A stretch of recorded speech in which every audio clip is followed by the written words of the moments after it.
भगवान जगन्नाथ की इस पवित्र भूमि को नमन करते हुए उड़ीसा के अपने सारी जनता का अभिनंदन किया और उन्होंने स्मरण दिलाया कि जब प्रयाग की भूमि में भाजपा की राष्ट्रीय कार्यकारिणी हुई थी तो हमने एक संकल्प किया था कि जो 5 राज्यों में चुनाव होने वाले हैं उसमें हम विश्वास के साथ नए संकल्प के साथ जीतेंगे। A firm commitment was conveyed in the working committee meeting held in Allahabad by the side of the Holy Sangam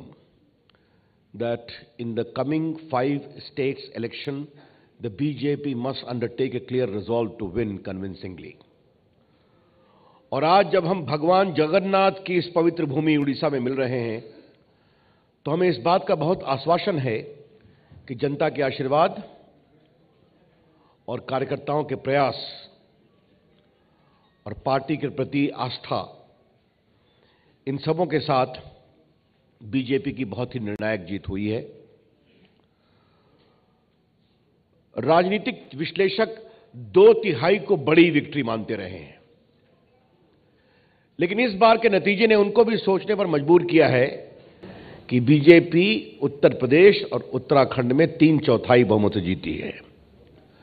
this election result has also dispelled the repeated assertion of the political analyst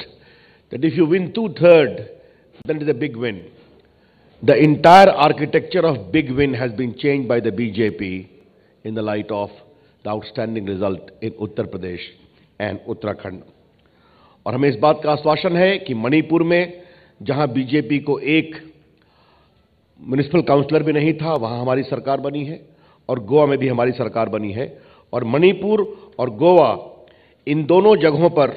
BJP का vote bank सबसे अधिक है। अध्यक्ष जी ने इस बात को दोहराया कि आज जब हम भगवान जगन्नाथ की पवित्र भूमि पर भाजपा की राष्ट्रीय कार्यकारिणी हो रही है तो हम ये संकल्प लें कि इस साल होने वाले हिमाचल प्रदेश, गुजरात और कर्नाटक के चुनाव में भी निर्णायक विजय प्राप्त करेंगे।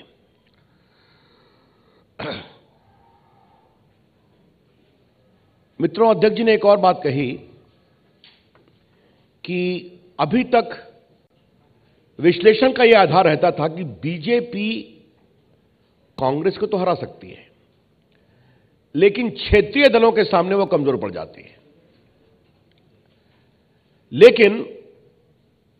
उत्तर प्रदेश के चुनाव ने उस मिथक को भी समाप्त कर दिया,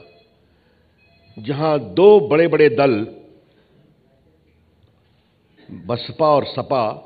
जो एक प्रकार से पिछले 15 वर्षों से आपस में सत्ता का हस्तांतरण किया करते थे, टर्न बाय टर्न, तो वहां पर भी कांग्रेस के साथ साथ दोनों क्षेत्रीय दलों को भी एक प्रकार से प्रामाणिक हार का सामना करना पड़ा।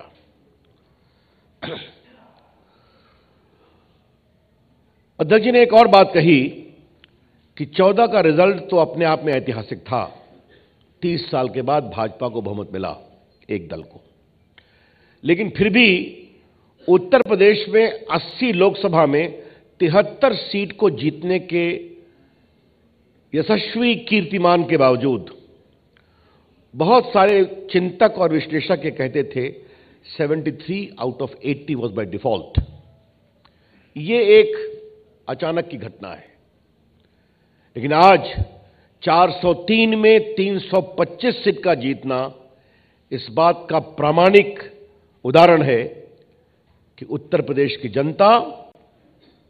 निर्णायक प्रामाणिक रूप से भाजपा के साथ आई है।